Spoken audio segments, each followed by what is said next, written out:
This is North the Carolina 5 right Point now. Play Podcast, the Die Hard Duke Basketball Fans Podcast, home of the number one team in the country, the ACC undisputed regular season champions, the home of the ACC Player and Rookie of the Year, the home of the should have been Coach of the Year, and that's why we got our man Chris Leon from WRAL Sports down here in the Triangle.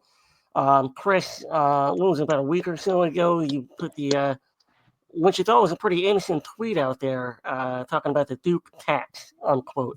I read that. I thought it was spot on. My wife, who's a Carolina fan, she thought otherwise.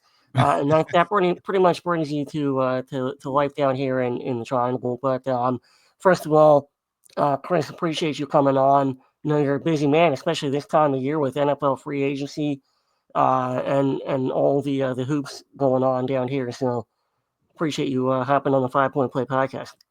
Absolutely. Thank you for having me. One of the reasons I wanted to come to the Triangle was to be in the middle of Duke, Carolina, NC State. So now we're in the middle of it.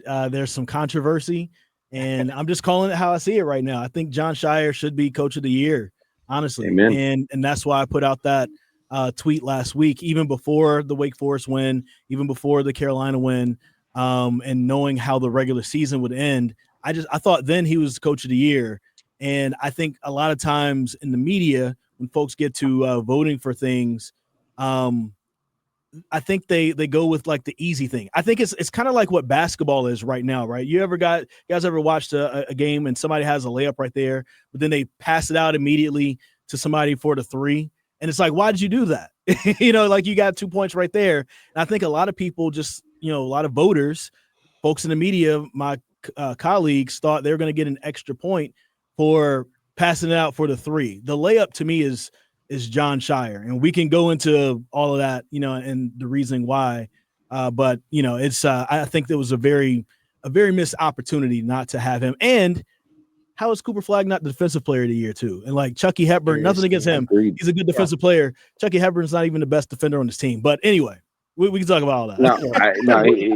He's not wrong. Okay, he's not wrong. And can I just say something real quick before we continue? Of course. Like, Chris, you've been in the area a long time. I've born and raised here. It hits different. Like the Duke, UNC, the ACC, it just hits different when you're born and raised in Wake County, North Carolina. So, like, I 100% agree with you, man. And I don't, honestly, if Jon Scheyer doesn't get Coach of the Year this year, he probably never will. Kind of like Coach K. Yeah. I was born in Guilford County, so it hits different for me as well. Because I was born down the street from where the ACC tournament should happen every year. So I think it's very interesting. But I'll go into my reasonings. And nothing against Pat Kelsey. I want to give Pat Kelsey his props. Sure. To have a turnaround like that with how bad. I mean, this team, Louisville, won 12 games combined in the 2 seasons prior. And so now you're able to turn it around. But I put out this tweet as well where I was asking, is it easier in the era of portal and NIL where you can throw a lot of money at players even before they actually leave their school? Is it easier to turn around Louisville, a team that's won a national championship before, that's not a scrub program or a school, to go throw some money at some players and get some players in the portal and have a 1-year turnaround? Or is it easier to follow a legend in Coach K? And I think it's easier to do what Pat Kelsey did, right? And I think what a lot of folks are doing, they're discounting, and this is a Duke podcast. I'm not coming from a Duke perspective. I'm coming from just looking at the landscape of college basketball. And a lot of people really discount what is happening over in Durham, and I call it the Duke tax. And it's something that I noticed during my days in Greensboro, and now I'm noticing it here in Raleigh because a lot of my colleagues, if they're from this area and they went to school here, they either went to NC State or Carolina. I went to UNCG, so I can look at this from an outside perspective. There is this thing against Duke where their success is held against them.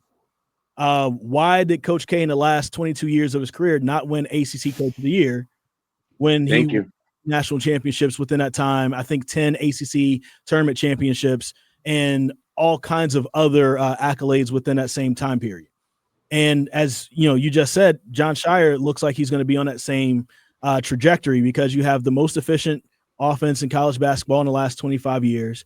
You have more 30-point wins than single-digit wins this year in the ACC for Duke. You have the most 25-plus point wins for Duke that's ever happened in the ACC. I think it's 10 of them.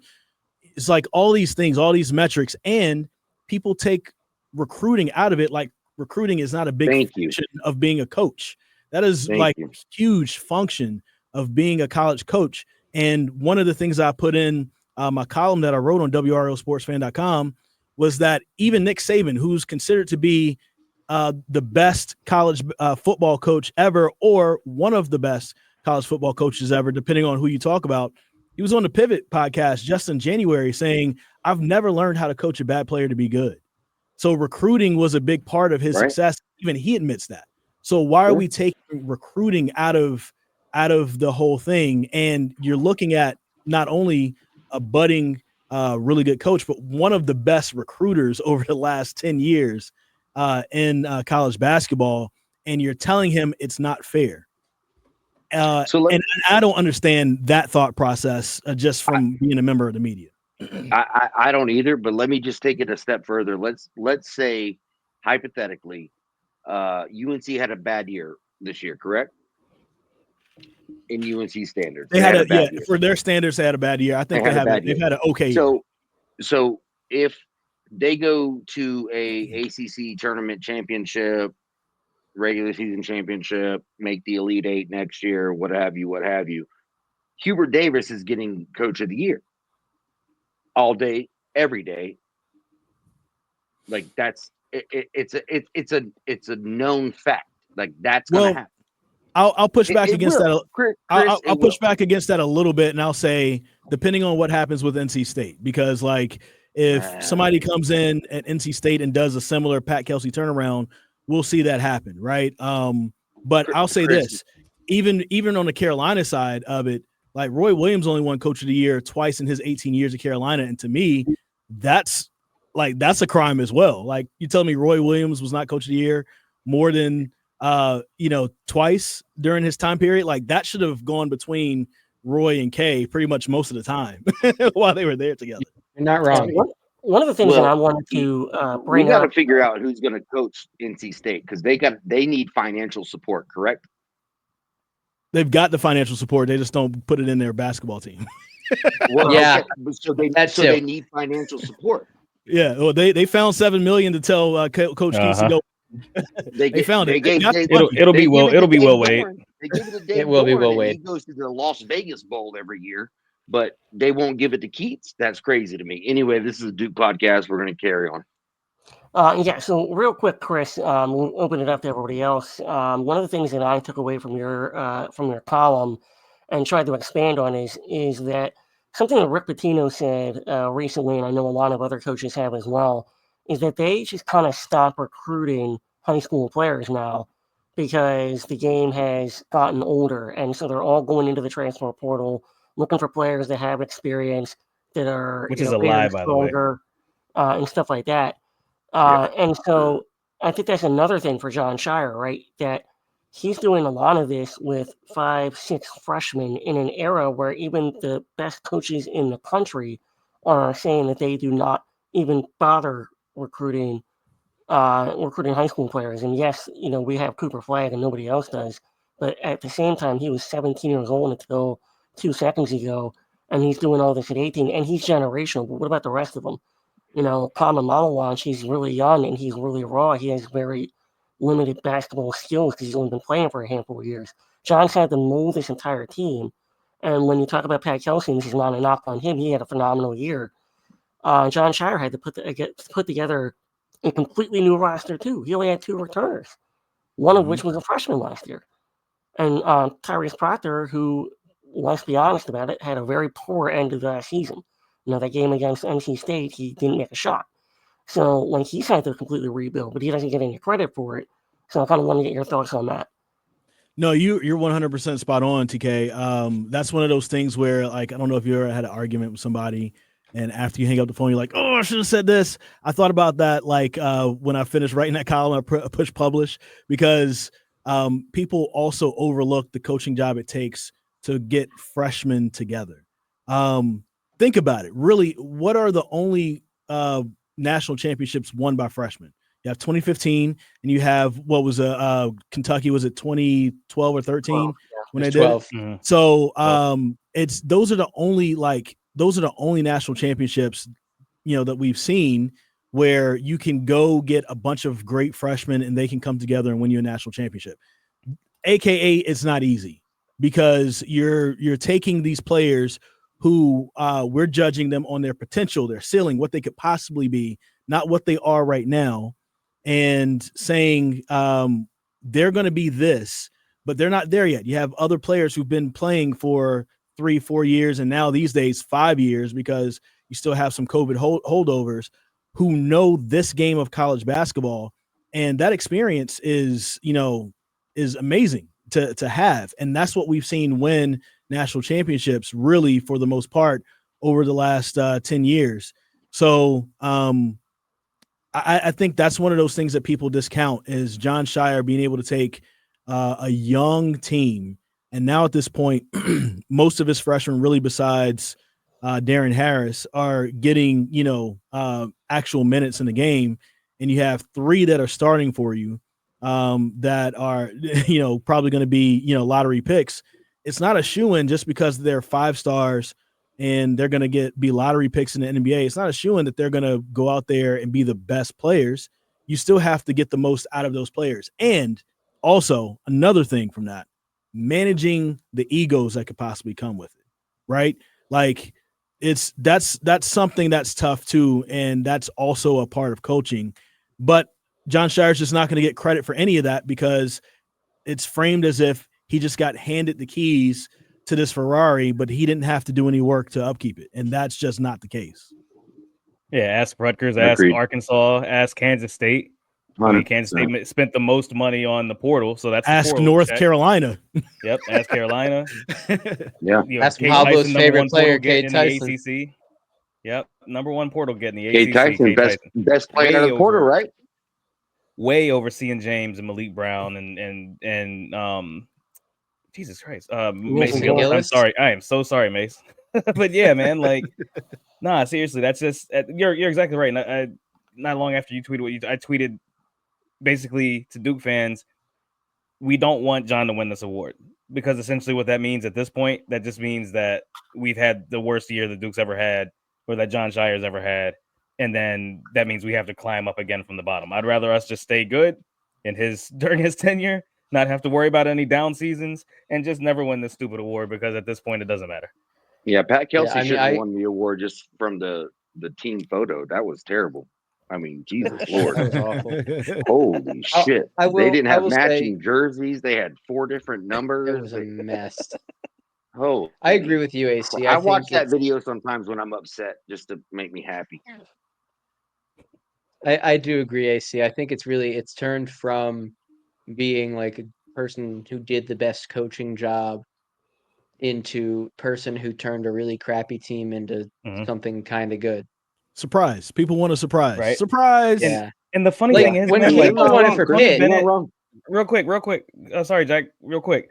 Tony Bennett has won it twice for having a really good team. He won it. Roy Williams won it in 2011 when he had the best team in the ACC at the time. He won it straight up for having the better squad. But then you mix in the rest of it. It's like Josh Pastner won it for a team that had the same exact record, same place in the ACC the year before under Brian Gregory. Like, why? Why would he even win that award? Like, I don't even understand why he won that. Yeah, that one made no sense. They didn't even make the tournament. Like, it was like, what is happening right now? 7 letters. You're not giving it to Duke. You're just not giving it to Duke.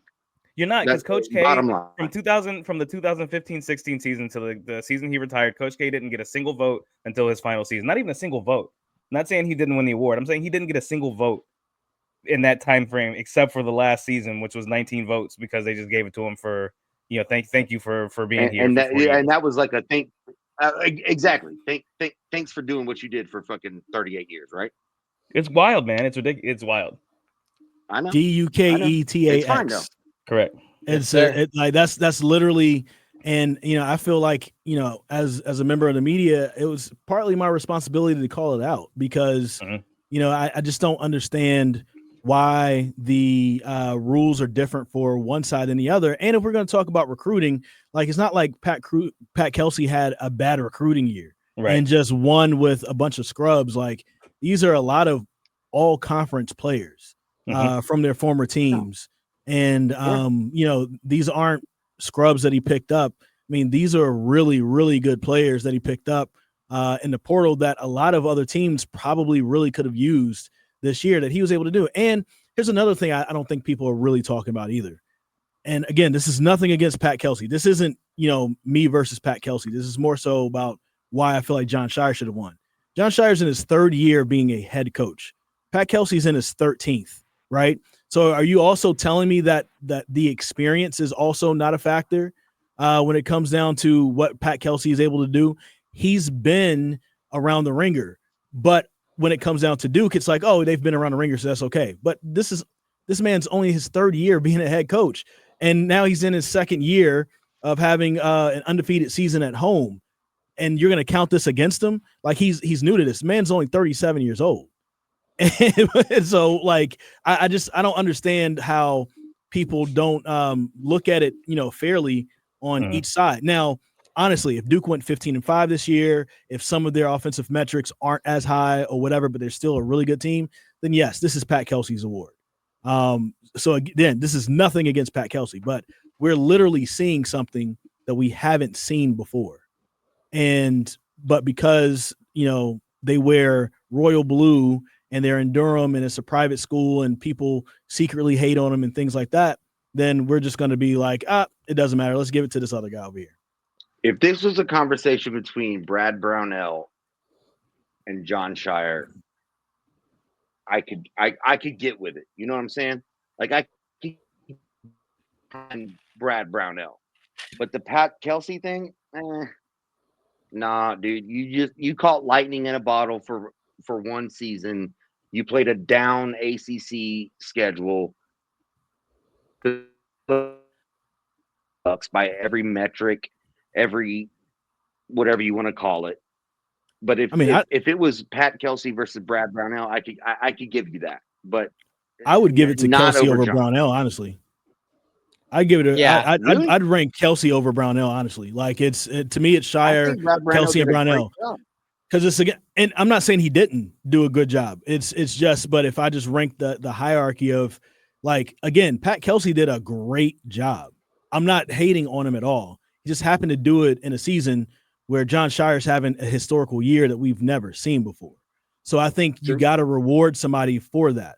Now, between being 18-2 and this is your 14th, 15th year in the league, and now you're 18-2 in your first year in the league, and this team won 12 games total the last 2 years. Yeah, I'll give it to Pat Kelsey because there's nothing about the Clemson job to me that's overwhelmingly better than what Pat Kelsey did. Not saying that Brownell didn't do a great job, because Brownell, quiet as kept, has been one of the better coaches in the ACC for the last 5 years or so. He's also not getting a lot of the credit, but just to me, just stacked up, I would put Scheyer, Kelsey, then Brownell. That's just my opinion.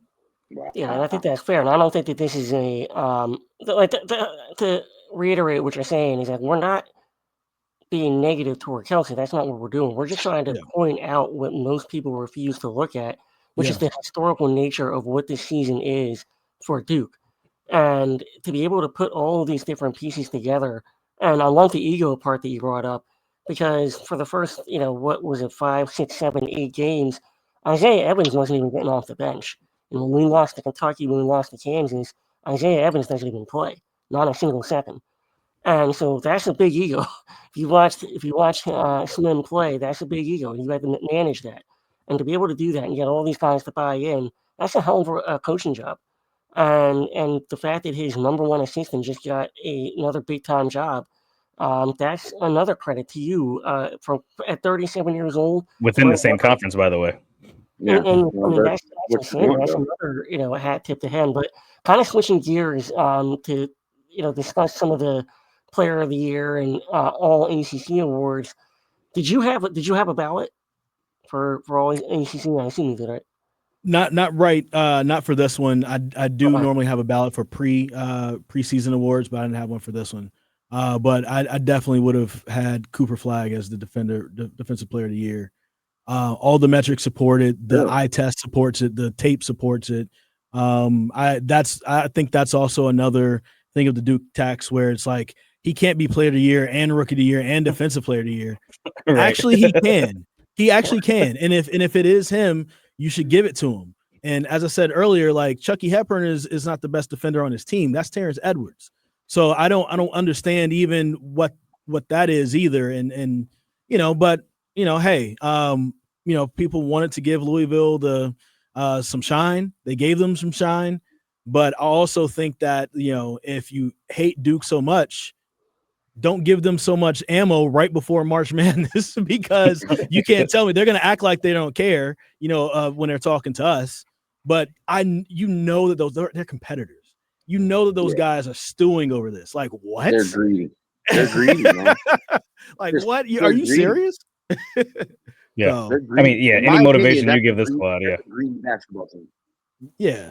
So I don't know. I think all that is very interesting, but I gotta head out, but I want to appreciate you guys for having me on and talk about it.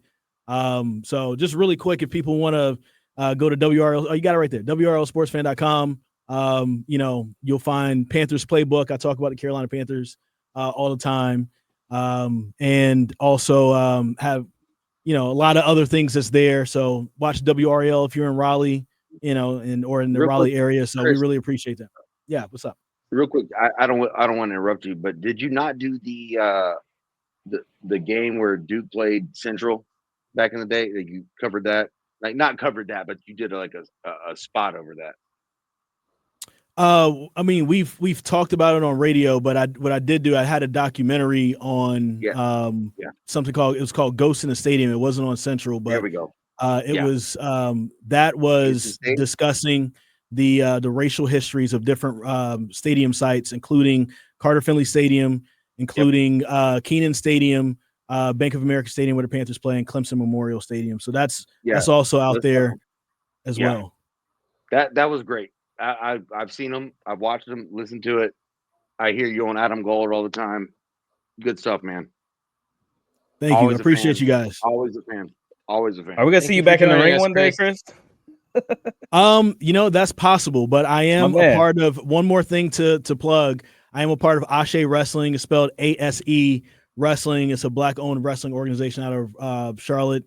I'm the lead broadcaster, the commentator, and we have WrestleMania week event coming up April 17th in Las Vegas. So if you can't make it to Las Vegas, make sure you're watching on YouTube and everything like that. I've got plenty of stuff to plug. I could be here all day with that, but so real quick, just follow me. The Ghosts of the ACC, correct? Ghosts in the Stadium. Ghosts in the Stadium. Ghosts in the Stadium. Gotcha. Yeah, just type in Ghosts in the Stadium in YouTube. It's there. It's won a couple awards. We were snubbed. It's great. Emmy awards. I got something like Jon Scheyer. I was snubbed on an award I was supposed to win, but it's good. That's why you're subject matter expert, man. It's great. Subject matter expert. Thank you for coming on, bro. Next time you're on Adam Gold, tell him D the Duke fan said what's up. Sounds good. I'll tell him that. All right. See you guys. Much luck to you. Yeah. Thank you, Chris. Yes, sir. Appreciate you, brother. All right. So that was Chris Lee from WRAL Sports. Appreciate him jumping on. Appreciate him jumping on the 5 Point Play podcast. He's one of my faves. And then, so let's get into Saturday's game. 82-69. AC, I'll shoot it to you first here because you and I both kind of felt this way. I could just about North Carolina right now. But we were on two different shows. I was on the 94th Feet of UNC podcast with Jack and D and Pablo. And then you did our podcast the day before. But you were pretty much saying that that game went about as exactly as you kind of predicted, correct? Yeah, I mean, I felt like this is a different UNC team than we played the very first time. I felt like they would come out and give it their a number one best effort, and that's what they did. And honestly, it was RJ Davis who did that. Which, if you have to rely on someone, that's the guy that you want to rely on is RJ Davis like that. I mean, good for them. They turned Duke over 14 times, which is way more than most games this season. I think that we only had one other game where we even approached that number. And you're talking about a team that's horrific defensively. So they came out, grabbing, pulling, fighting, exactly what they're supposed to do. I'm not going to complain about refs or anything like that. They came out doing exactly what they're supposed to do. If the refs don't call it, excellent. Keep playing that game plan. But in the end, like I was talking about, it was always going to be too much. This Duke team was always going to be too much because of what you had to do. RJ Davis could not be the only one making shots, and he was. I'll get to UNC stats right here for a second. You can't have him being the only guy making shots for your team. You just can't. That's too difficult. I mean, he's the only one. I think he's the only one who shot above 50% in the game. You zoom out a little bit on your screen. Drake Powell scored maybe 0 points, but I think he was the best player on the court. Oh no, he had 7. Drake Powell had 7. 7? Oh, he had 7. Well, 7 that I didn't see, and I watched every second. I still thought he was one of the best players on the court. I thought he had a really good defensive game. I think the rest of it lacked, which it's going to because it's not a talented UNC team this year. That's it. Correct. I don't like I think there was a shot that summed it all up. It was about 4 minutes, 28 seconds or so left in the game in the second half, and it was a timeout. They show the UNC bench. You have RJ Davis sitting on the bench. He had like 4 towels on his shoulders. He had somebody rubbing his back. He had somebody giving him water. If they panned down, somebody was probably rubbing his feet too. And then they panned over to the Duke bench. Everybody's standing up. No one's drinking water. No one's barely sweating. And they're just standing up, waiting to get out of the huddle so they can finish this thing off. I thought that was the perfect image for what this matchup was, which is it's going to take everything possible for you to even try to beat us, and then in the end, it's still not gonna be enough, and it wasn't. Yeah, Jack. I'll say AC. Yeah, go Jack. ahead, TK. Yeah, so I want to bring Jack in here. I kind of follow up on the point that AC made there is that, Sion and Khan both played 35 minutes or more, but the rest of the team didn't touch 30. And I feel like that point was definitely made. But I also want to talk about, because I don't want this to get lost, but the job that Caleb Foster did, it was talked about, right? But can we talk about the fact that Jon had the cojones to put him in when he did in that game? I mean, if we're going to talk about Coach of the Year, being able to say during that point of the game, saying, I'm going to put in someone that I didn't even put in against the Wake blowout. And I'm going to trust you to go out there and do your job because of what I saw in practice the last 3 or 4 days. That is special from Jon Scheyer. Oh, totally. Just trusting a guy who has not played a meaningful minute in like 6 weeks and really paid off. AC, can you scroll down to the advanced stats for Duke? Sure. He was a DNP against fucking Wake. Yeah. The 125 O rating, the 96 D rating, 9 minutes, 9 crucial minutes that Duke is outscoring Carolina by, what is that? I mean, the box plus minus 14.4 is really best on the team outside of Malik. But the per 100 possessions with Caleb on the floor, Duke was plus 39 per 100. Hey, D, hold on. Jack's talking, man. We got, that's just incredible. And, forcing the turnovers, that block he had was insane. He, just him and Malik combining on RJ Davis, the adjustments Jon was able to make, and again, just having the stones to put in a guy like Caleb Foster in a moment like that where it was so needed. It turned the game around.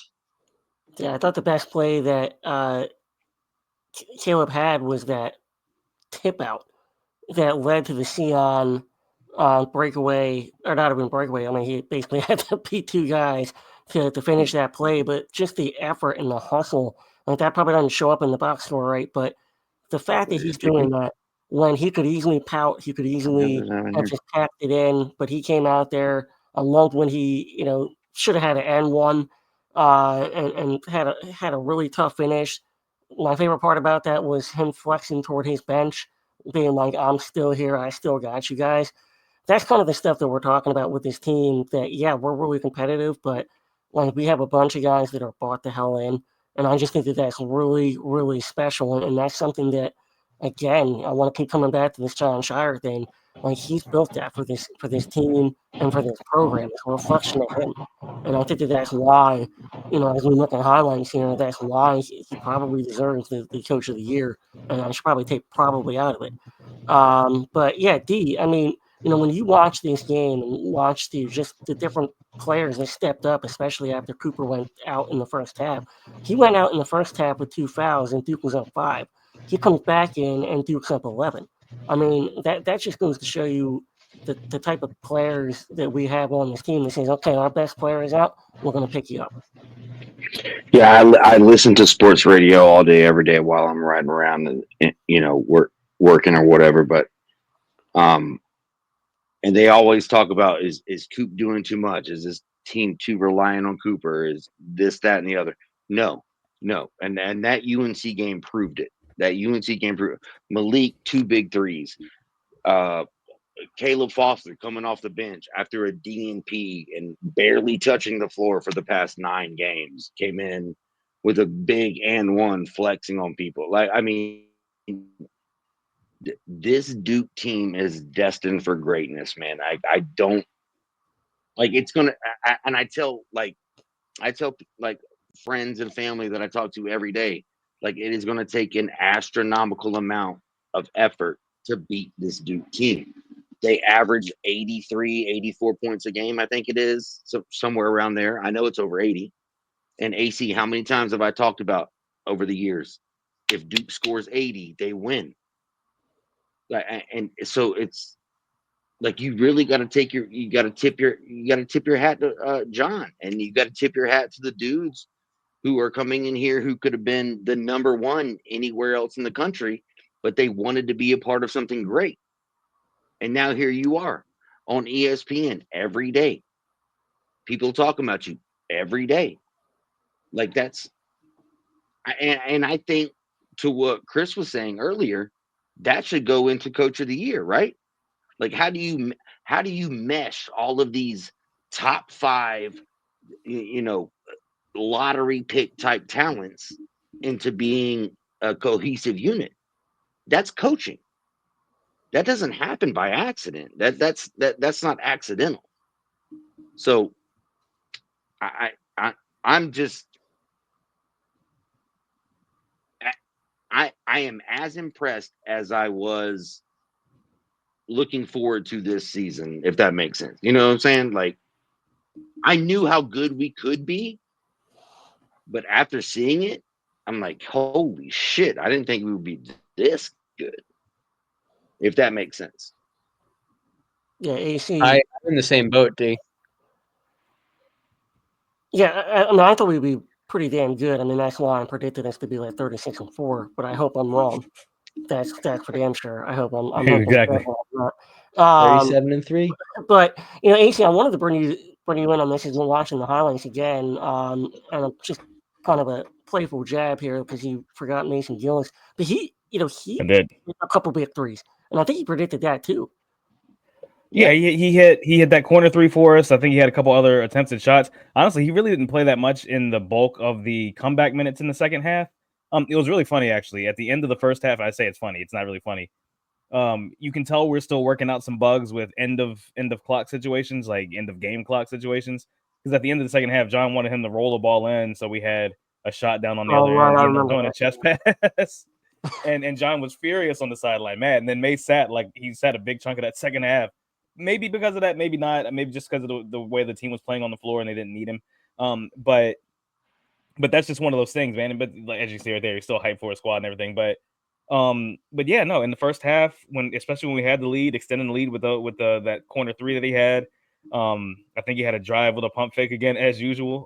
J-Man Stakes always points out the pump fakes he gives, but yeah, just top to bottom, man, through the rotation, we just have guys that can just step in. And Pat Ngamba was not a factor this game. I think it was just a game that's too fast for him with the way UNC plays. But we play another team that has multiple bigs then Patangong was going to be a factor in a game for us. Like that's just going to happen because Jon has set it up that way. He's developed them that way, and they've gotten to play these important minutes throughout the season. And my hats off outside of Coop, the main thing, whatever, but is and Sion, because those two were incredible. We haven't even talked about Reese yet. We haven't talked about Malik coming back and the effect he had on the game to the point where he never really came out that second half. And like you had mentioned before, he hit the 2 threes in the second half to kind of put everything away. And, clearly nobody was thinking that was going to happen because they left him wide open for the first one. The same thing happened, by the way, when they played Syracuse played UNC last year. Left him open for some threes and it cost him. But that's right, yeah. But yeah, no, it was huge, and it just shows. I mean, the way this team plays, the way they rally around each other, and like D said, check another box because we don't have to rely on Cooper. Really, all getting Cooper Flag in foul trouble did was just leave him rested for the second half. So he was just he wasn't tired for the second half, basically. Yeah, and Jack, one of the things that we talked about when we went on the road for the Carolina podcast was that when they're trying to talk themselves into how they can win this game, we all kind of agree that the only ways they can win this game is to shoot their brains out and to run, and they did that for a large stretch of that game. But the counter they got tired. Yeah, but that was the thing. The counter argument to that is that kind of how we've broken down this whole entire thing is that Coop goes out, Kong steps up, Malik steps up, Sion, Tyrese both play phenomenal. Caleb Foster comes in and plays great in his time. And it's just like there are just so many different ways that this team can beat you. It doesn't really matter how it is. Like, we will find a way to beat you because we have a million different ways to do it. The thing is, for this team, is like if we're clicking on all cylinders, then you're just gonna get blown out by 30. Yeah. Yeah. See, the thing, the best UNC could have asked for was to be up in the first half, right? Going into halftime, like you were down a point and you're like, shit, that's the best we could have played. We played the best basketball of the season. We held somebody that we needed to hold under a certain amount of points. Mm-hmm. Their best player wasn't even in there, and we're only up. We're down 1 still.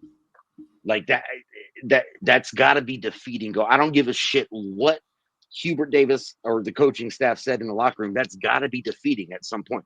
In your fucking soul that you played the best basketball of your season, and you're down 1. You hate to see it.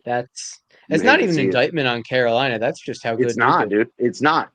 They played a great fucking game. RJ show what has out of his freaking mind. Yeah. Until he didn't. It goes to show what has to happen to be running. AC, this is something that you and I talked about a little bit on Spaces after the game. They tried to run and outpace Duke, which is a losing battle no matter who you are. And RJ Davis was shooting the ball out of his mind, but because of all the running that they were doing, he got tired and he started to cramp up a little bit. He was a little dehydrated. Maybe needed some pickle juice or something.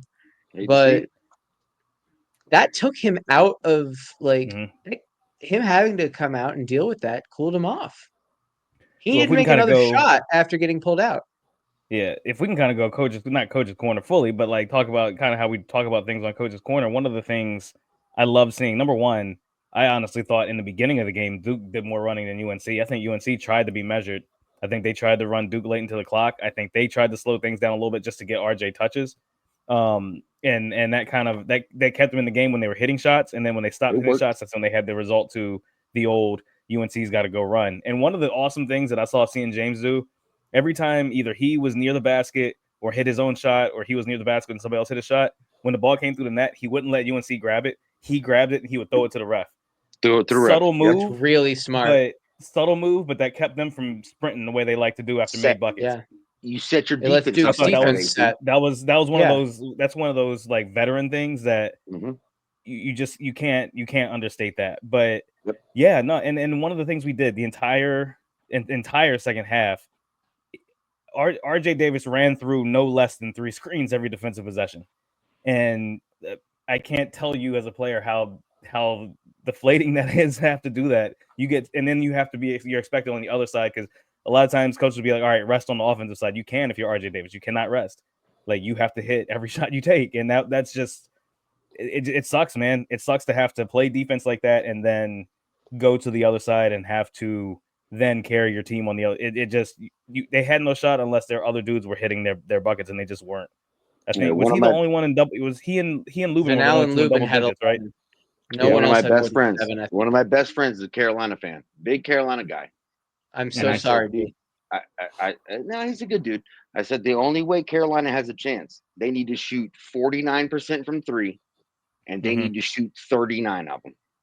Yeah, like that's and that's legit, right? Yeah, like pretty that's much. the only way you're beating Duke. Because you also can't you have to stop Duke. That was the other thing. It wasn't even the fact that was my thing. That's why I said 30 plus. Like you've got to shoot 30 plus threes at a 50% clip because you're not beating Duke. You're not going to out physicality them. You're not going to out hustle them. You don't have the bench to beat them. Like Duke has starters on the bench that would play for any top 5 team in the country. So UNC would kill to have Pat Ngongba right now, by the way. 100%. Yeah. That's a classic Roy player. Or Caleb, or right. You know, you name the player. You name the player, UNC would beg to have them. Well, they're apparently begging for Malik Brown and Tyrese Proctor to get paid a huge chunk of change from NIL to go over to Carolina. But I do want to. Ain't no way Tyrese doing that. So obviously with that win, we clinched the outright ACC regular season championship. After the season's over, obviously the awards came out today. So Super Flag, we talked about it with Chris, and we don't have to go into a lot of it because we do want to get to our ACC tournament predictions, so we'll pull up the bracket as well. But just kind of do like a quick round robin on your thoughts on what came out of the ACC awards. I'll do mine real quick. Obviously, Coop should have been pretty much everything he wanted to be. He should have been the Defensive Player of the Year. He should have been Player of the Year and Rookie of the Year. It should have been unanimous for all 3. But like Chris said, you know, you got to be different. You can't give them every award, but it's crazy. Participation trophies do exist in this society. So that is what it is. But Jack, I'll give you. I mean, you're kind of knees deep in the award picture here. What did you have issues with? What would you have changed? So, all right, let's start with Defensive Player of the Year. The voting for DPOY, Coop was 6 votes behind Chucky Hepburn, which is a little interesting given that Saman, Sion, and Malik combined for 6 points in voting. If those 6 go to Coop, then it's a tie. But whatever. I don't think you can make a valid argument for any of these guys. Like Chris said, Chucky Hepburn's not even the best defender on his team. But oh well. Well, he led the ACC in steals, so there you go. I know, that's literally it. Yeah, there's also isn't there not a 400-minute type thing? Like I don't even know what the restrictions are. Nobody was affected by any kind of minute restriction. Yeah, I understand that, but there's you have to play at least 400 minutes to be in. I don't know. Honestly, I thought that you only could, for Defensive Player of the Year, you could only submit 1 player, and Duke had 3 players on the list, so I don't know how that worked out either. 4 players on the list. Yeah, 4. Excuse me. Which is something else. My point was, if Malik Brown doesn't get hurt, he wins. Oh yeah, I think he probably does if he doesn't get hurt. Yeah, I think there's. If nothing else, I think he would push for it. If nothing else, he would have stolen votes from Coop, in my opinion. Like those 2 would have stolen enough votes from each other to where Chucky Hepburn probably still wins the award. With maybe not with 32 votes, maybe he gets 27, but Malik has 26 and Coop has 25. You know what I mean? Like, I think they would have split some votes that way. But the way Malik was playing, it's clear how good of a defender he is. So yeah, whatever. But yeah. Keep going, Jack. I mean, it is what it is. Rookie of the Year, why the hell are there 2 people who voted for Jeremiah Wilkinson? My only thought on that one is a Duke, one was Jon Scheyer, probably. Yeah, one was John. One was John from Stanford. One was definitely John. I'm good with that. But it was the guy from Stanford who did that. Okay. Like he averaged less points, only 2 rebounds, 1.5 assists. He shot 32% from 3, 41% overall. It was He a did troll have vote. an I don't even think it it's not even totally worth was. analyzing. But like I will say one thing about it. I will say he had an incredible last game of the season. It took 4 overtimes to have that incredible last game of the season. He's had some good games this year. He's not Cooper. 6th man of the year, yeah, he deserves that. He does. Clearly, you've never seen Isaiah Evans play. I mean, I personally thought it was going to be Aquendo.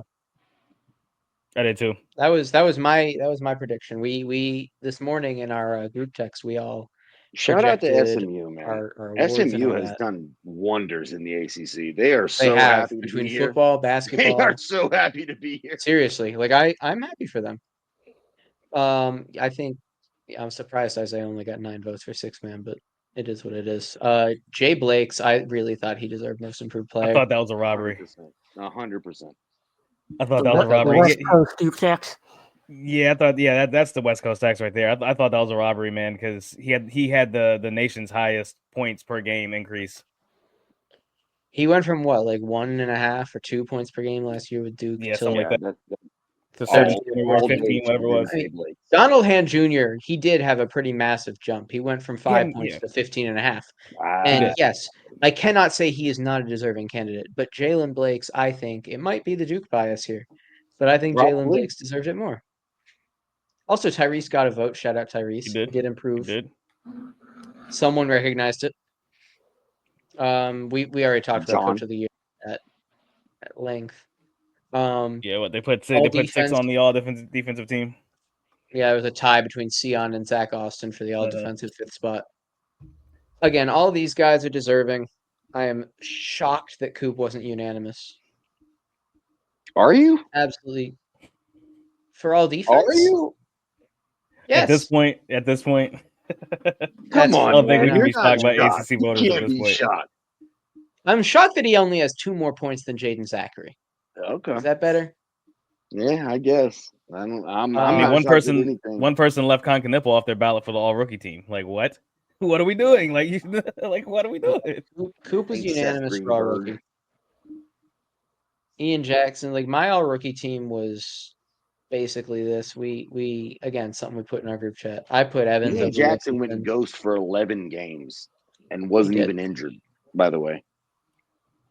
He did. I mean, it's not really much you can say that we haven't said. Shout out to our guys who made it. Tyrese on the 3rd team, on the 2nd team, and obviously Cooper on the 1st team. Mm-hmm. I'll say this about all this voting stuff and the 1st, 2nd, 3rd defense, whatever. I don't think Duke players care about that right now. I like I said it earlier in this pod, I think they're greedy. They want all the trophies. We want the regular season. We want the ACC tournament. We want to win the Final Four. We want to go to the national championship. We want to hang that banner too. I think they're greedy as fuck, man. I really do. And they should be. I want banner number 6.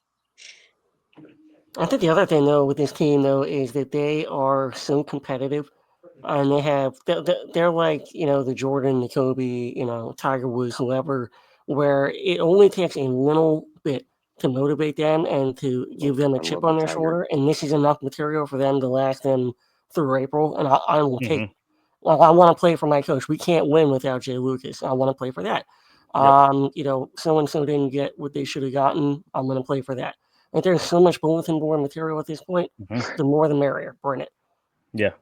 And every arena we step into, like in the past, it's been bothersome when, for instance, the South Carolina game, right? When we had to play in the tournament in South Carolina, basically a home game for them. That was a problem for that team, right? For this team, you can't use the bathroom you want to use. For this team, right? Like, let's play St. John's in Newark. Look, let's go. Hold on. Where is it? I don't give a fuck. I don't like play in your home stadium. I don't care. We'll play Kentucky in Lexington. I don't care, man. Yep. I do not care. I don't. Like, let's do it, because I don't want any excuses. I don't want anybody and there's gonna be excuses. I don't want any excuses when we just mow through the tournament and mow through y'all's favorite team, and the excuses will fly. So cool, bring it on, man. Like you said, TK, any motivation is great. We hadn't even talked about Coop's mom. I'm sure Coop is gonna any game that the fans are gonna be all over her now. She has done something so brilliant. I don't know if she did it on purpose or not.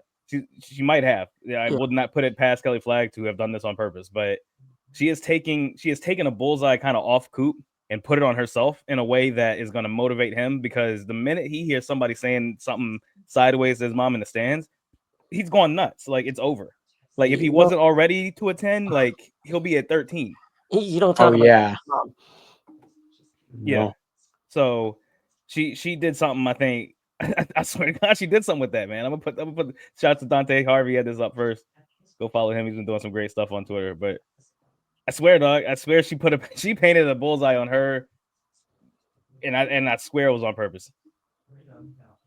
Next level. I mean, that's a chess move, checkmate. The queen gambit, right there. I mean, I love that.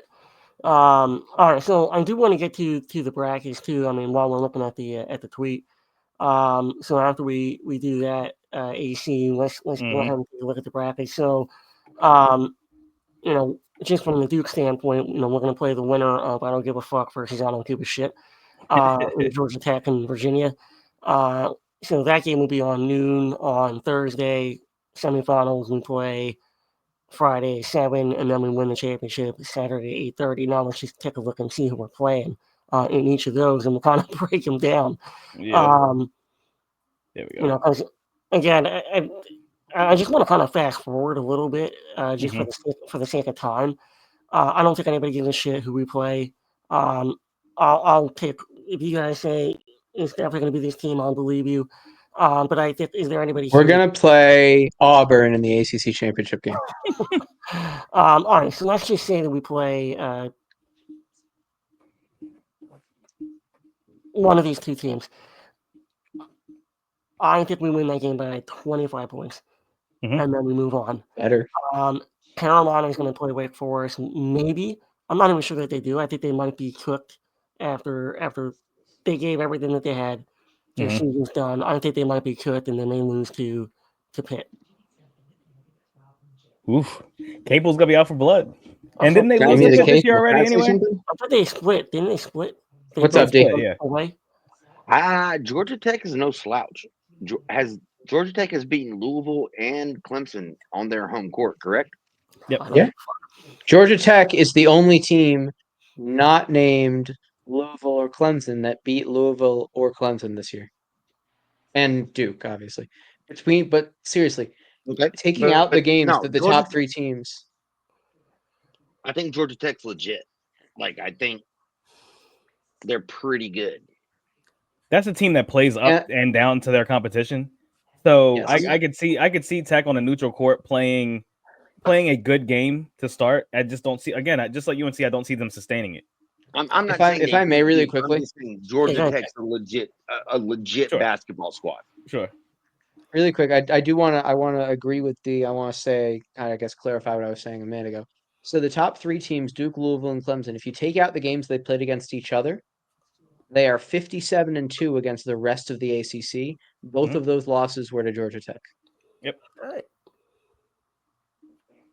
Yep. And take a screenshot of this, folks. You got Wake Forest as a bye in the ACC tournament, and they're not going to make the NCAA tournament unless they win it. Double bye. So take a quick screenshot, because the ACC is not going to be down for long. Right. Get that through y'all's heads, okay?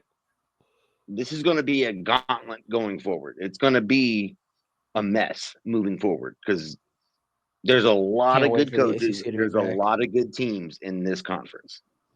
That's all I'm saying. Yeah, it's cyclical. We should absolutely see a return in a couple of years. We're starting to get some of these coaches in that make a difference. The players have kind of always been there. I mean, even the All-ACC players this year, there's a lot of good players on teams and a lot of good players that got left off of honoree teams or whatever. So the talent is in the league. The coaches have to make it work. So I guess let's just say we're going to play Georgia Tech. Yep. So let's break that game down just from the standpoint of give me a score. That's how much breakdown we're going to do here. Give me a score of Duke versus Georgia Tech. Just fucking win. Just fucking win. What 82-69. You say 82-69? Yeah, same score as UNC. I think it'll be kind of a similar game. Okay. We don't want to expend too much energy. We'll play a lot of guys. Yeah. 80 plus Duke wins. Like I've said for years, 80 plus Duke wins. Perfect.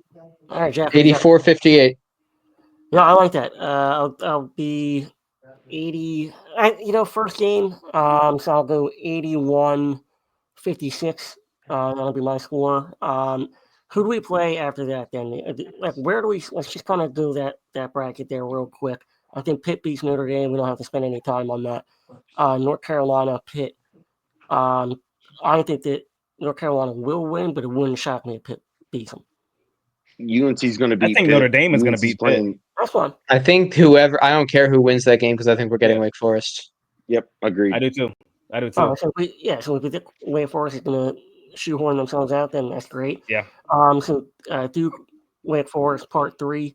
I think we smoke them. To be honest, I think that we'll get close to that 90-point range. Yeah, I just don't. I'll go 89-78 for that game.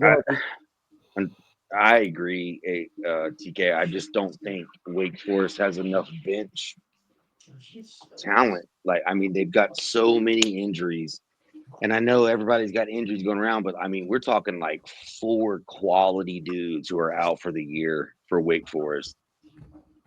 They're cooked. So honestly, that's why I don't know if they're going to beat UNC. You know, we talk about peaking too high. I think Wake Forest peaked too high. Given where they are now, I agree. But I think at full strength, that peak was fairly reasonable. But given everything else, they definitely did. If they let him cook for 2 years, Wake Forest is going to be a top 15 team. Yeah. So AC, you got Carolina then? I think I do, man. Wake ended the season, like you said, because of some injuries and stuff. They ended the season, kind of shittily, if we're really being honest about it. And they did. They're also in that position of, like, if they were on the other side of the bracket, getting to the championship game and possibly beating Duke in the championship game gets them in the tournament. I think if you're on the other side of the bracket, you have a little bit more of an advantage when you have that mindset, because you're like, all right, I get to play Clemson, I get to play SMU, I get to play Louisville, whoever. Like, okay, we can make this run to the championship game. When you're on the same side of the bracket as Duke, your second game in, that's I don't know, man. And I think Carolina's got the same thing, AC. Yeah, Carolina, because of the rivalry and because of who they are, that's the type of team I think that will try to get back to play Duke again. I think they want that opportunity. I don't think they're afraid of that smoke, especially if RJ Davis is like hitting early in that tournament. They wanted it in the finals, not the quarterfinals. Right. That's what I mean, though. That's what I'm saying. Like, that's having Duke on your side of the bracket right now is just that's a mind fuck. Like, totally. Yep. So between Carolina and Wake, Carolina finished the season hotter than Wake did. So because of that, I would pick Carolina over Wake. I mean, I feel like they lost a lot of wind from their sails on Saturday, AC. They might have, man. They might have, but like the fact that they were able to hang with the squad and do some things even defensively that they can't normally do, that might have given, because they can talk themselves into, oh well, Seth Trimble had a horrible offensive game. He usually plays better on offense. Jalen Withers has been better on offense than he was that game. Like, they can talk themselves into, we can do better. Let them cope. This is coming down to coaching at this point, right? You got a week to prepare. Yeah. This is coming down to coaching. It is. Who's better, Hubert? I think he and Forbes, with the talent they have, I think right now they're equal. Yeah, agreed. I think they're equal, and I think that UNC is healthier than. Right, that's what I mean. UNC is healthier than Wake, so that's why I'm saying I think that Wake doesn't have anything to play for either, other than we have to win the championship game, and I think that's a difficult ask for them right now, just with the way the season is ended for them. So if we play Carolina, then AC, what's the score there? Just fucking win. Oh, man, probably a 10-point win, probably 85-75. I think they'll do the same thing they did in Chapel Hill. RJ Davis will hit a bunch of shots, get tired, especially having to play a game the day before. I think you'll see 85-75. All right, and so Louisville and Clemson. Does everybody agree that they're going to meet in the semifinals, or do you guys see anything different? You doubt Stanford Jalen is the Blake's only ability? team that I think could fuck that up. I think Stanford could get Louisville if they have the right game. So that means I that they think would so get too. past. Oh, gotcha. They would get past. I don't see a scenario where it's not Louisville, Clemson. I so- see one. I That's just most don't think likely it's probability. likely. Sure, I And mean, so- sure, anything can happen, right? Like Right. it's fucking basketball. Like you Mhm. roll the ball out there and you play the game. But I just don't see a scenario where it's not Louisville and Clemson. Like It should be, right? It they've should been be. the second. They've been the Nobody- second they and didn't put third Georgia best Tech team on in that the side, league so it all should be. fucking year. Yeah.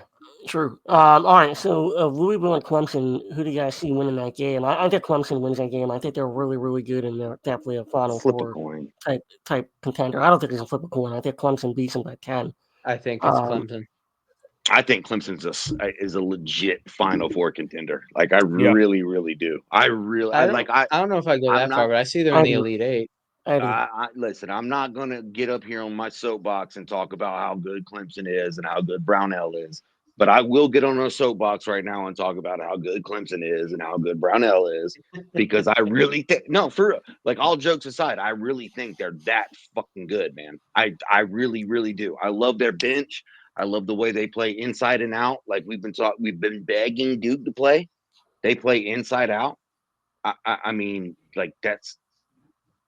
If you could take the talent from Duke and put them on Clemson right now, that's the best basketball team in the fucking country, man. Like if you play like Clemson plays basketball, does that make sense? Or am I crazy? Mhm. It does. No, I understand what you're saying. Like I think Clemson is super, super, super good, and they're flying under the radar, which is always what you want to do. You don't want to be, suspect one. I'll say this. I think the last few games Clemson has played, they've given up a high percentage of threes. And Duke knows firsthand what Louisville can do from three. And I think that's the game plan Pat Kelsey's going to employ in the ACC tournament, at least, to kind of keep his guys fresh, keep his guys healthy, is to let's bomb a little bit from the outside. If Louisville can hit some shots early against Clemson, and Clemson is not a fast-paced team, they play that pack line style game. Like if they get down, it's kind of like we used to talk about UVA. It's hard for them to come back, but they are a much better offensive team than these past couple UVA teams we've seen. Because offensively, Clemson's been playing lights out. The scenario for Louisville to beat Clemson is they have to kill them from three. They have the defense to be able to keep it with Clemson. They have to kill them from three. Yeah. I also want blood. So I'm picking that. I'm picking that to happen. So you're I want picking blood. Louisville? Oh, I want Clemson. I want Clemson. I want personally. I do too. I I want do blood. too. So I absolutely want them. They're the only loss that we have in ACC. I absolutely want them. But AC, I'll go to you here to close this one out, and then the other three of us will give our prediction for Duke versus Clemson. But you have Duke versus Louisville. Break it down. What do you got? Duke Louisville, I think what it's going to take them to get past Clemson and everything is going to it's going to matter more in the second half than the first. I think they'll come out even with Duke in that first half. Very similar to what we saw before in the Yum Center or whatever they call it, Papa John Center, whatever the name of that place is at this point. Shaq Arena. The Shaq-a-Roni Arena. Like we'll play them pretty even, I think, to kind of start that game. I think it'll be a high scoring game, and then at least high scoring first half, and then I think second half again. It's just there's just too much, man, and we'll have too much presence, and Duke will end up winning that game. ACC champs, 82, 60, 65, 66, 67, somewhere in there. It's generous as hell. Duke versus Clemson title game. What do you got? I just want blood, man. Like I just want blood. Like go out there and step on their throat. Step on their damn throat. Don't let Ian Shefflin touch the ball. Hand in his face. Somebody be in his pocket. Like just step on their throat. Just fucking win. I don't give a fuck if it's 22 or 2.5. Just win. Just fucking win. All right, Jack, what do you got? 84-76. It's a good score. Go, Like, Duke. I mean, that's about right though. Yeah. Yeah, I think that makes sense. I Also, go Duke, of course. actually, I was just about to say I think you're gonna pick the same exact score. I got 84 as well, but I have 70. I do think we pull away. We can make some free throws down the stretch, and we win that game. Everybody here is picking Duke to win the ACC championship, Sure. as they should. We're the number one team in the country for a reason. It took all year for us to get there, but here we are, and we're not going to relinquish it now. We got a lot of shit to prove. We hung one banner. We got 2 more to go. Let's fucking go, Duke. Jack, where can they find us? Thank you guys for checking out the 5 Point Play podcast. Wherever you get your podcast, like, comment, subscribe. Be sure to subscribe on YouTube. On the road to 500 over there. Instagram, Twitter, Patreon. Just search the 5 Point Play podcast wherever. On social media, we are there. You guys know the deal. Let's go, Duke. Number one team in the country. Go. We're coming for that ACC chip. We got 1 banner down. We got 2 more to go. I don't give a fuck. Let's go. Greedy. We're greedy. We want it all. Everything. Give us all of it. Bring it on. Let's go, Duke. Go Duke.